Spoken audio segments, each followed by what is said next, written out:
남은 가족들에게 어떤 유언을 남기고 싶으신가요? 여러분들 다들 한 번쯤은 생각해 보셨나요? 보셨지요? 예, 저는 아주 오래전 일입니다. 하지만 오래전 일이기는 하지만 제가 공황장애를 경험한 적이 있어요. 그래서 긴장을 많이 하거나 어떤 갑작스럽게 당황할 일이 생기면 일반적인 사람들보다는 제가 좀 신체적 증상이 과민하게 반응하는 경향이 있습니다. 그래서 본의 아니게 그때마다 저는 죽음을 연습하는 어쩔 수 없이 죽음을 연습하는 그런 경험을 하곤 합니다. 그래서 그런지 유언에 대해서도 자주 생각해 보고는 하는데요. 제가 이 유언에 대해 생각해 보니까 우리 믿는 사람들은 유언이라고 해도 뭐 그렇게 특별한 많은 말이 있는 것 같지는 않더라고요. 그래서 제 경우를 생각해 보았더니 저는 남편에게는 너무 오래 살지 말고 빨리 제가 먼저 갔으니까 너무 아이들 힘들게 하지 말고 빨리 천국 오라고 하고 싶고, 이제 아들 며느리는 신앙생활 꼭 잘하다가 꼭 천국에 오라고 말하고 싶고, 우리 딸은 또 다른 특별한 게 있거든요. 그래서 딸은 참 너로 인해서 행복했다고 말해주고 싶고, 사위도 꼭 천국에서 다시 만나자, 사랑한다, 이런 말을 해주고 싶다는 생각이 들었습니다. 너무나 평범하지요. 여러분들도 꼭 한번 생각해 보시기 바랍니다. 그러면 가족들을 향해서 내가 가지고 있는 가장 간절한 소원이 무엇인지 금방 알 수 있을 것입니다. 제가 우리 아이들에게 천국에서 꼭 만나자는 이 말은 뭐 그냥 보통 하는 말이 아니고, 반드시 너희들은 예수님을 떠나면 안 되고 신앙생활을 잘해서 천국에 꼭 와야 된다는 뜻입니다. 꼭 와서 이 엄마를 만나야 그래 내가 안심한다 이거죠. 그래서 꼭 천국에 오라고 이 말을, 그런 뜻이 들어 있습니다. 유언은 내가 가장 사랑하는 사람들에게 가장 바라는 말을 마지막으로 남기는 것입니다. 유언은 우리의 마지막 말이기 때문에 그 영향력이 큰 것인 것 같습니다. 이제 더 이상 앞으로 이 땅에 없고 내가 사랑하는 사람들 곁에 있을 수 없기 때문에, 그래서 그 어떤 말을 해줄 수도 없고 할 수도 없기 때문에 우리는 그 순간만큼은 가장 진실하고 가장 간절한 우리의 바램을 담아서 말을 하게 되는 것이죠. 우리 예수님도 오늘 요한복음에서 같은 그러한 마찬가지 자리에 서 있습니다. 오늘 본문인 요한복음 15장에 포도나무 비유가 나오죠. 이 포도나무 비유를 포함해서 요한복음 13장부터 16장까지는 바로 우리 예수님께서 마지막으로 남기신 유언적 가르침입니다. 예수님께서는 이제 오늘만 지나면 내일이면 십자가에 못 박혀 죽어야만 합니다.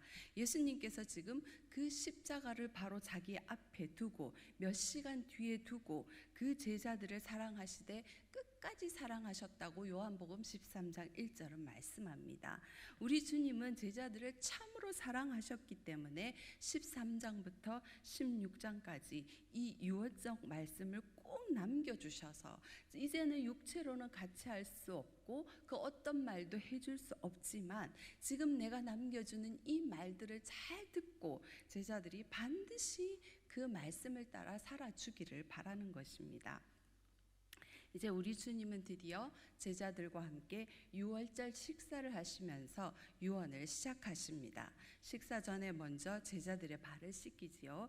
요한복음 13장 34절에서 말씀합니다. 내가 너희를 사랑한 것 같이 너희도 서로 사랑하라 라는 새 계명을 주십니다.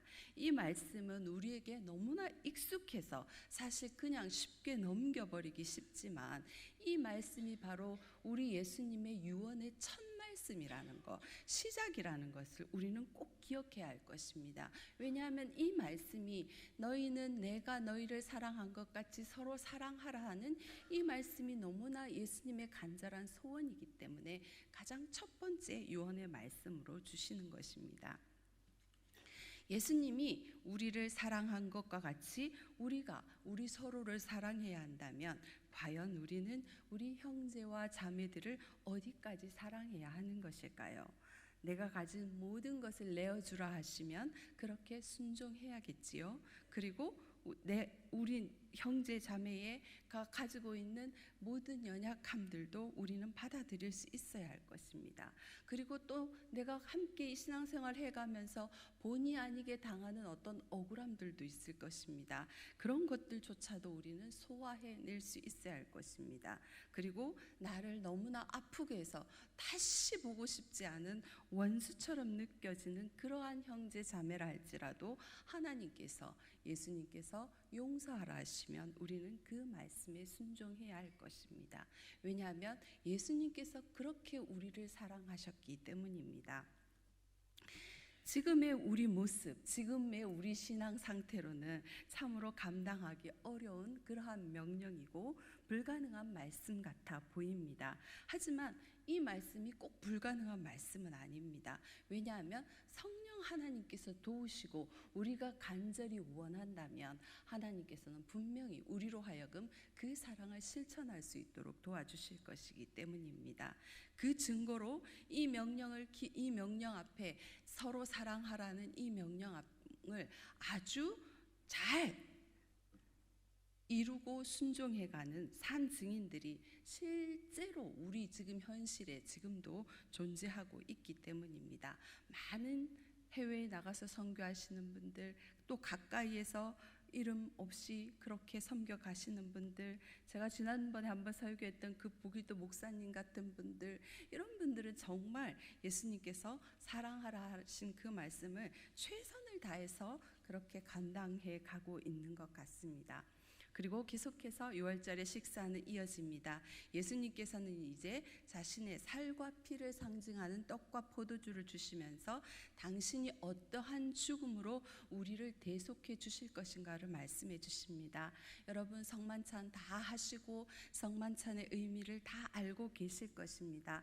성만찬은 우리 주 예수 그리스도를 나의 구주로 믿고 받아들인 자들이 함께 모여서 예수님의 살과 피를 나누어 먹고 마시는 것입니다.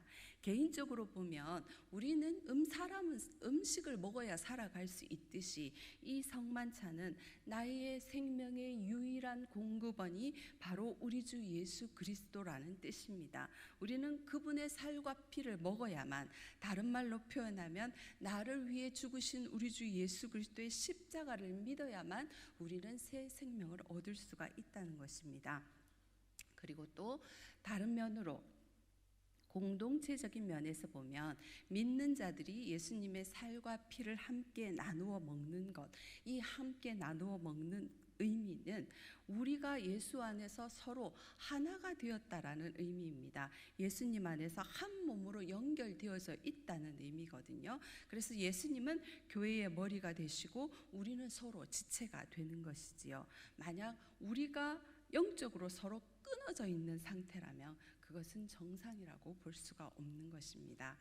그리고 이어서 14장에서는 성령의 사역을 말씀하십니다. 그리고 당신만이, 예수 그리스도만이 아버지께로 갈 수 있는 유일한 길이요 진리요 생명이라는 것을 말씀하시고, 결코 당신의 육체는 가지만 결코 우리를 고와 같이 버려두지 않으시리라고 약속해 주십니다. 그리고 오늘 우리가 읽은 본문 15장에 와서는 포도나무와 가지가 하나로 연결되어 있고 하나라는 것을 말씀해 주시면서 이것은 신학적 용어로 예수님과 우리의 연합을 말씀하고 있는 것이거든요. 예수님과 우리의 연합을 통해서 앞으로 이루어 가실 열매들, 결실들에 대해서 말씀해 주십니다. 결국 앞에 말씀하신 예수님께서 마지막으로 제자들에게 부탁하고 싶어 하시는 말씀을 요약해 보면 이렇게 말할 수 있습니다. 얘들아, 너희는 서로 한 몸이고 한 가족이기 때문에 서로 사랑해야 해. 그리고 나는 나의 몸된 교회를 결코 버려두지 않을 거야.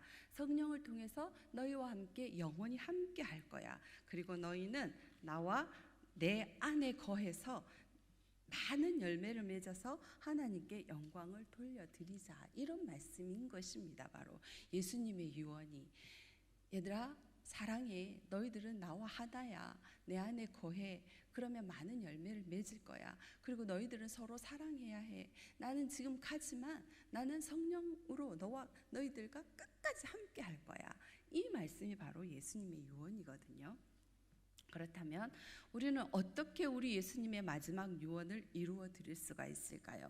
어떻게 하면 우리는 서로 사랑할 수 있고 예수님께서 그토록 원하시는 그 사랑을 이루어 드릴 수 있고, 어떻게 하면 또 예수님 안에 거해서 많은 열매를 맺어서 우리 아버지 하나님께 영광을 올려 드릴 수가 있을까요? 그 해답은 바로 오늘 우리가 읽은 요한복음 15장 1절에서 8절 말씀 속에 들어 있습니다.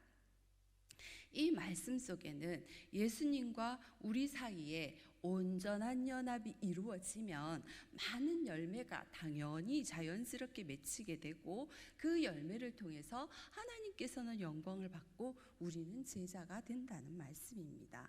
바로 예수님과의 연합이 우리로 하여금 서로 사랑할 수 있는 힘을 만들어낸다라는 것입니다. 사랑은 성령의 열매이지요. 사랑은 모든 열매의, 하나님께서 원하시는 모든 열매의 가장 기본이 되는 동기가 됩니다.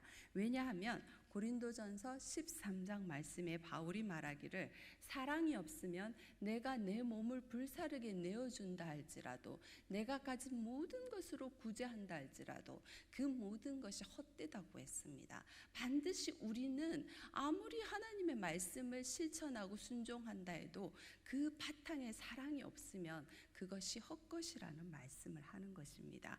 그래서 우리는 반드시 사랑을 따라 살아가야 하는 것입니다.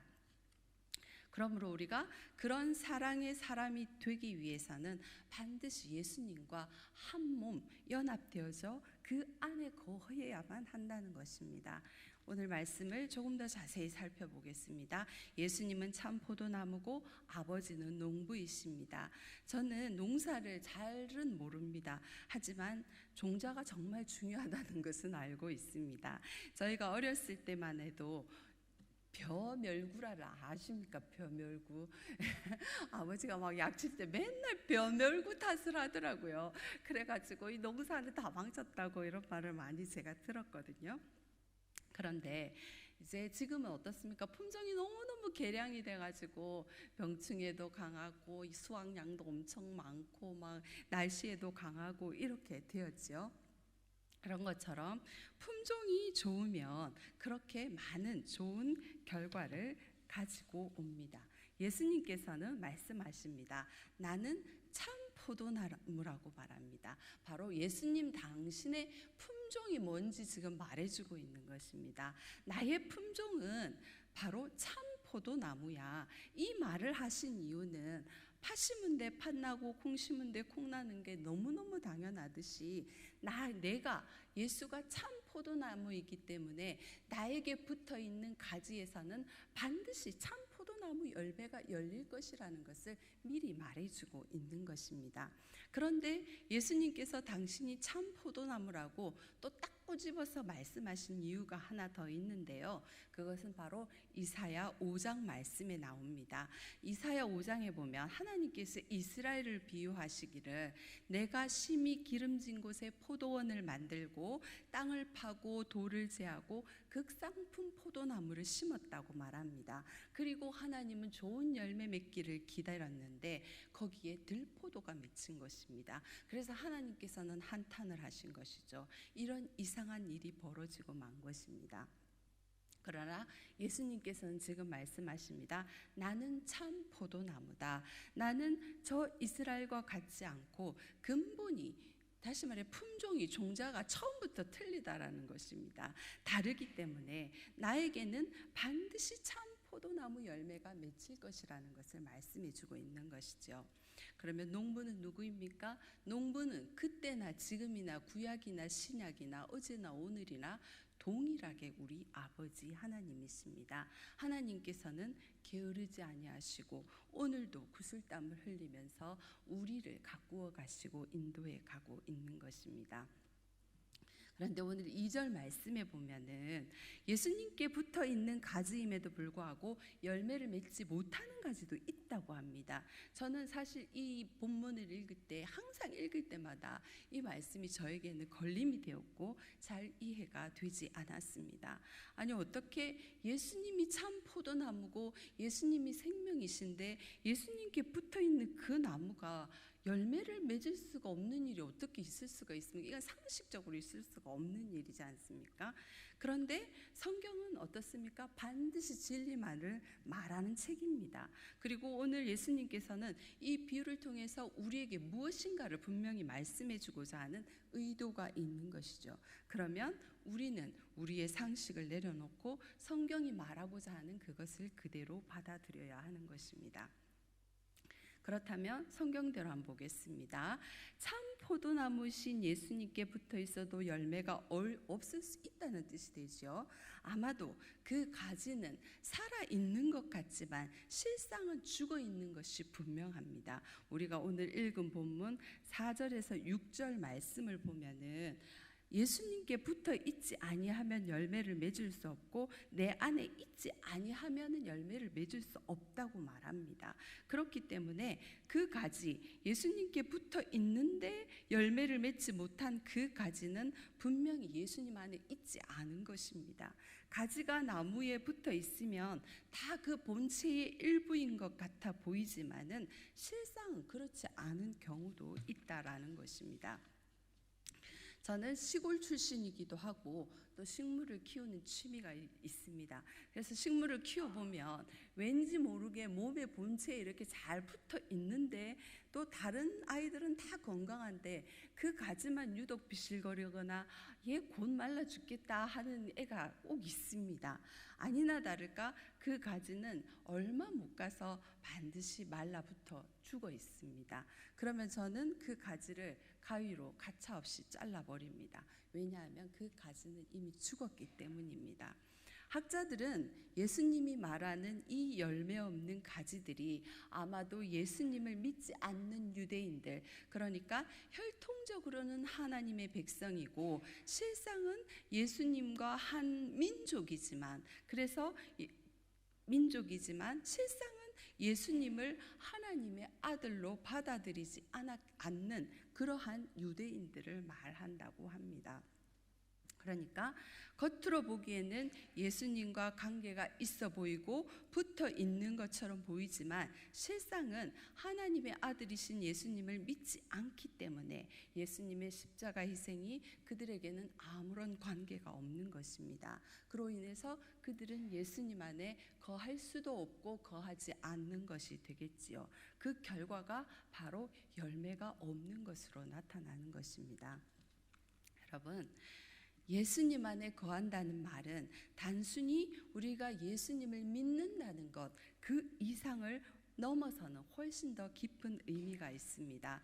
헬라어에서 거한다는 말은 거주한다, 그 안에 집을 짓고 산다, 이런 뜻입니다. 다시 말해서 예수님을 믿기 시작하는 것은 우리가 그분 안에 들어가는 열쇠라고 한다면, 예수님 안에 거한다는 것은 우리가 그분과 함께 그분 안에서 집을 짓고 사는 것입니다. 완전히 한 가족이 되는 것이죠. 바로 모든 것, 예수님의 것을, 나의 것을 함께 공유하는 그런 관계를 의미하는 것입니다. 그것을 예수님께서는 5절에 이렇게 표현하십니다. 나는 포도나무요 너희는 가지라. 그가 내 안에 내가 그 안에 거하면 사람이 열매를 많이 맺나니 나를 떠나서는 너희가 아무것도 할 수 없음이라. 그렇습니다. 우리가 예수님 안에 거한다는 것은 그분으로 인해서 살고 그분으로 인해서 우리의 삶 속에서 열매를 맺는 삶 전체를 의미하는 것입니다. 그 다음 이어지는 말씀은 농부는 열매를 맺는 가지가 있다면 그 열매를 맺는 가지, 더 많은 열매를 맺기 위해서 그 가지를 깨끗하게 한다고 합니다.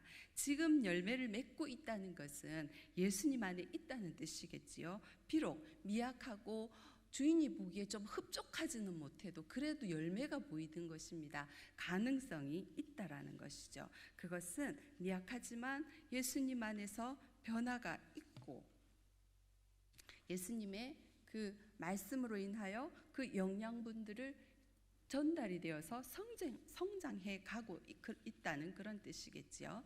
그러나 하나님은 그 정도 좀 작은 열매, 부족한 열매 이 정도로는 만족하시는 분이 아닙니다. 우리 하나님 욕심이 좀 많습니다. 성경 보십시오. 잘하는 사람은 더 잘하라고 얼마나 이끌어 가시는지 모릅니다. 못하는 사람 달래가면서 데려가고 무조건 데려가시려고 하시는 분이 바로 우리 하나님이십니다. 그래서 우리를 그리스도의 장성한 분량에 이르기까지, 우리 예수님의 성품에 이르기까지 우리를 데리고 가고자 하시는 분이 바로 우리 하나님 아버지십니다. 우리가 알다시피 포도나무는 넝쿨과 식물입니다. 넝쿨과 식물들은 가지에 힘이 없지요. 다 알듯이. 그래서 쭉쭉 뻗어서 위로 착착 못 자랍니다. 그래서 반드시 지지대를 세워 주어서 그 위로 들어 올려 주어야만 합니다. 그렇지 않으면 그 넝쿨이 어떻습니까? 땅을 따라가다가 막 흙에 덮이고 막 이렇게 해가지고 숨을 못 쉬어서 결국은 죽어버리게 되는 것이죠. 그래서 농부는 반드시 넝쿨과 식물은 지지대를 만들어서 그 위로 올려주고, 땅으로 막 가가지고 더럽혀진 잎사귀들은 또 위에 올려가지고 깨끗하게 씻어 주어야만 병충해도 막을 수 있고 광합성을 잘해서 튼튼하게 자라고 건강하게 자라서 열매를 많이 맺을 수가 있는 것입니다.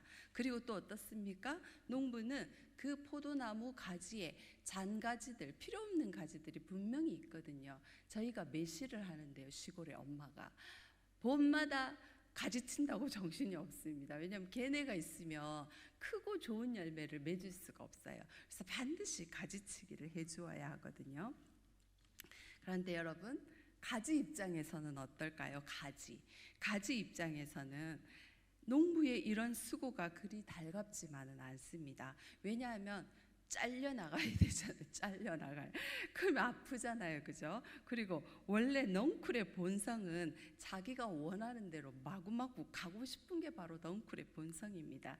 그런데 주인이, 농부가 그 본성을 거스려서 이 넝쿨을 들어 올려가지고 지지대에 올리고 막 더러우니까 씻기고 너무너무 불편하고 그 과정이 감당하기가 싫은 것이죠. 한마디로 고통당하고 싶지 않다라는 것입니다. 하지만 농부는 열매를 위해서 수고를 마다하지 않고 반드시 가지를 칩니다. 좋은 농부는 반드시 가지를 치고 들어 올리고 씻기는 과정을 합니다. 왜냐하면 농부의 목적은 좋은 열매를 거두는 것이기 때문입니다. 오늘 예수님은 말씀으로 우리가 깨끗해졌다고 말하거든요. 본문 3, 4절 말씀을 제가 읽어드리겠습니다. 너희는 내가 일러준 말로 이미 깨끗하여졌으니 나의 안에 거하라. 나도 너희 안에 거하리라고 합니다. 이 말씀을 반대로 읽어보면, 우리가 만약에 더럽다면 예수님 안에 거할 수 없다라는 뜻이 됩니다. 우리가 깨끗해야 예수님 안에 거할 수 있다라는 뜻이거든요. 예수님은 거룩하신 분이기 때문에 작은 부정, 더러움도 용납하실 수가 없는 분입니다.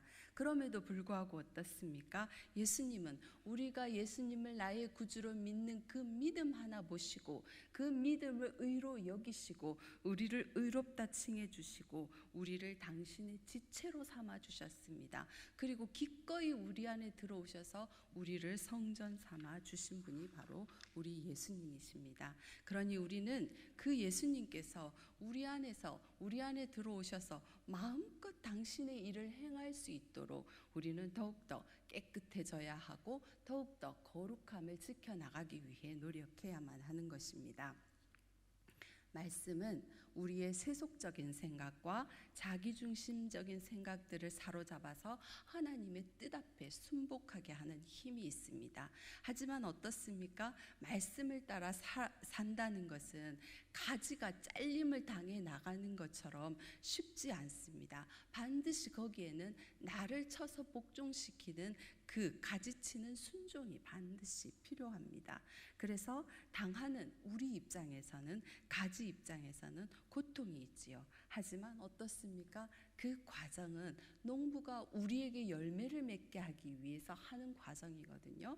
그 과정은 우리를 바로 깨끗하게 해 가시는 그러한 과정이라는 것이죠. 다시 말해서 예수님의 말씀이 우리 안에 거하는 것, 예수님의 말씀이 내 안에서 집을 짓고 살게 되면 우리는 그 말씀을 따라 살게 되고 우리의 영혼이, 우리가 영적으로 깨끗해진다는 것을 의미합니다. 그 결과는 바로 열매를 많이 맺는 것이 되겠지요. 그러나 여러분도 알다시피 예수님은 너무나 인격적인 분이십니다. 그래서 강제로 우리의 마음을 열지 않으시지요. 계시록 3장 20절 말씀에는 볼지어다 내가 문 밖에 서서 두드리노니 누구든지 내 음성을 듣고 문을 열면 내가 그에게로 들어가서 그와 더불어 먹고 그는 나와 더불어 먹으리라 말씀하십니다.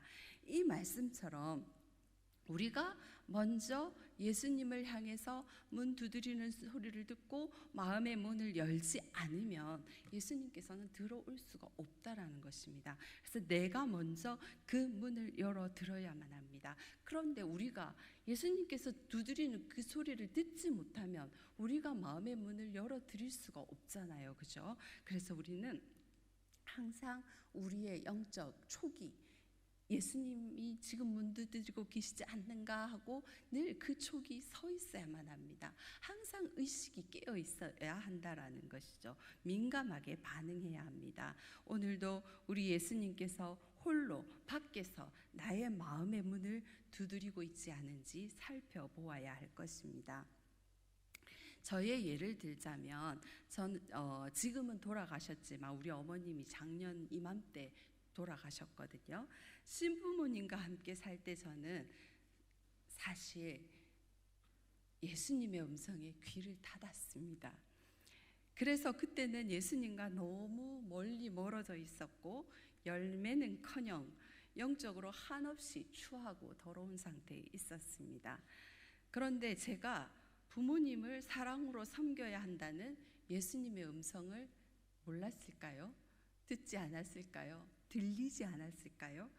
깨달았고 알고 있었습니다. 저는 알고 있었습니다. 솔직히 말해서 그 정도 기초는 우리 유치부 친구들도 다 알고 있거든요. 그런데 저는 그 음성에 순종하지 않았습니다. 그래도 신앙의 기본이 있기 때문에 순종하지 않는 저의 마음이 얼마나 불편했고 얼마나 메말라 갔겠습니까? 그래도 여러분, 저는 끝까지 버티고 순종하지 않았습니다. 고집이 정말 세지요. 저는 정말 그 당시에는 딱 기본만 하고 싶었습니다. 그 기본이 뭐냐면은 함께 살면서 불편하지 않게 그냥 밥 맛있게 해드리고 빨래하고 청소하고 같이 사는 그 정도가 딱 제가 처음에 들어갈 때도 그렇게 생각했고 그 정도면 전 된다고 생각했거든요. 더 이상은 저의 한계라고 생각했습니다. 그런데 어머니는 치매가 왔고 치매 때문에 혼자 있는 것을 너무너무 싫어했습니다. 그래서 항상 제가 집에 있기를 원했고 제가 집에 있는지 확인하는 거, 그거는 제 방에 와서 문을 열어보는 거죠. 문을 열어보고 애야 있냐 요거 하는 그거 있으면 됐다 이러고 가시는 거예요. 다른 거 다 아무 말도 안 해요. 있나 있으면 됐다 그러고 가세요. 그것이 우리 어머니의 유일한 일상이었습니다. 그런데 그 확인이 하루에 한 번이면 다행인데 하루에 수십 번이라는 게 이제 그것이 문제인 것이죠. 저는 갈수록 어머니에게 퉁명스럽게 대했습니다. 어머니 이제 제발 좀 그만 오세요. 이런 말을 자주 했습니다. 제가. 그러나 그것은 사실 아무런 의미가 없는, 어머니에게는 아무런 의미가 없습니다. 저만 제 양심만 계속 이 뭐라고 할까요? 찌는 거죠. 제가 제대로 하고 있지 않은 거기 때문에. 그래서 저의 짜증과 불평일 뿐이지 어머니는 갔다가 금방 잊어버리고 다시 오십니다. 그래서 얘야 있냐? 있으면 됐다. 그리고 또 가세요. 전 답이 없잖아요. 그래서 전 기도하고 싶지 않았습니다. 기도하면 그냥 아버지라고만 해도 딸아 사랑한다. 부모님 잘 섬겨라. 그거 뭐 자동으로 그냥 탁 오는 말씀이 감동이기 때문에 기도하고 싶지 않았습니다. 그래서 그때가 저의 신앙생활 중에서 가장 어두운 시기였고 암울했던 시기였던 것 같습니다. 오늘 성경의 표현을 빌리자면 저는 예수님 안에 집을 짓고 살고 있지 않은 것이었습니다. 저는 아마도 예수님 안에 살지 않고 저 외곽 변두리 어디에 텐트 하나 쳐놓고 혼자 그렇게 외롭게 살고 있었던 거는 아닌지 모르겠습니다. 그러면 우리 예수님은 제가 그렇게 하고 있을 때 또 얼마나 제 마음의 문을 두드리셨겠습니까? 제 마음이 계속 불편하고 저는 메말라감을 알고 있고 이 모든 것이 바로 예수님의 문 두드리는 소리고 그 음성이었던 것이죠. 그러나 저는 문을 활짝 열지 않았습니다. 왜냐하면 저는 더 이상의 희생은 하고 싶지 않았거든요. 이 정도면 충분하다. 막 속으로는 누구도 있는데 왜 나만, 이런 생각까지 막 들면서 그런 생각까지 막 들었었습니다. 오늘 말씀에 비추어 보면 저는 좋은 열매를 맺기는커녕 나를 깨끗하게 들어올려서 열매를 맺게 해주고 싶은 그 정도라도 됐는지 모르겠습니다. 그러나 지금 시간을 돌이켜놓고 생각해 보니 예수님은 내 안에 계시고 말씀을 알잖아요. 말씀이 제 안에 있으니 그런 사람은 결코 오래 버티지를 못합니다. 최선을 다해서 버텨보기는 버텨보는데 결국은 제 마음이 너무 괴롭고 평안이 없어서 도저히 견딜 수가 없고 포기하게 되는 것이죠. 돌이켜서 지나간 날들을 돌이켜보니까 하나님은 나의 삶에 더 좋은 많은 열매를 맺게 하기 위해서 그 기간 동안 저를 씻기고 저의 가지를 치는 그런 시간이었던 것입니다. 항상 받기만을 좋아하고 희생하기를 싫어하는 저의 깊은 내면을 보게 하셨습니다. 그리고 당신이 나를 어떠한 사랑으로 사랑했는지 깨닫는 시간을 주셨습니다. 나를 위해서 죽으신 예수님이 어머니를 위해서도 죽으셨다는 것을 알게 하셨습니다. 그리고 나를 사랑하고 나를 귀히 여기시는 그분이 지금 치매를 앓고 있는 그 어머니를 귀히 여기고 있다는 것을 가르쳐 주셨습니다. 예수님께는 저하고 어머니가 똑같이 너무나 귀하고 너무나 사랑스럽고 너무나 존귀한 존재인 것입니다. 그런 당신의 마음을, 예수님의 마음을, 아버지의 마음을 알아주어서 아버지, 제가 아버지의 말씀에 순종하겠습니다. 그렇게 말해주는 성숙한 그 한 사람, 그 건강하고 잘 자란 그 포도나무 가지가 바로 제가 되기를 원하셨던 것이죠. 사랑하는 성도 여러분, 예수님은 그냥 그렇고 그런 보통의 포도나무가 아닙니다. 예수님은 참 포도나무이십니다. 그분은 근본이 생명나무이십니다. 거기에다가 우리가 더욱 감사해야 할 것은 그 전능하시고 인자하신 하나님이 우리를 가꾸시는 농부라는 것입니다. 우리가 바로 그 손에 달려 있습니다. 그러니 우리는 그분에게 나를 아낌없이 내어드리면 되는 것입니다. 그분이 가지를 칠 때는 조금 아플 것입니다. 그러나 기쁨으로 받아들이십시오. 저처럼 너무 고집을 오래 부리며 많이 힘이 듭니다. 빨리 순종해야 빨리 지나갑니다. 왜? 우리 하나님 포기 안 하거든요. 사랑하는 자를 결코 포기하지 않고 반드시 원하시는 모습으로 만들어냅니다. 사랑하는 성도 여러분, 우리 모두 예수님 안에 집을 짓고 삽시다.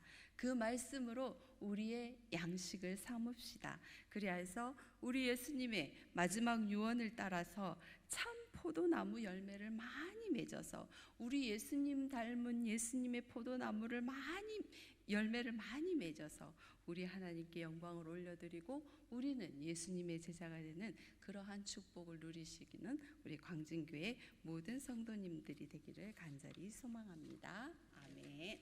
기도하겠습니다. 하나님 아버지 감사합니다. 부족하고 연약한 저희들을 사랑하여 주시고 자녀 삼아 주심을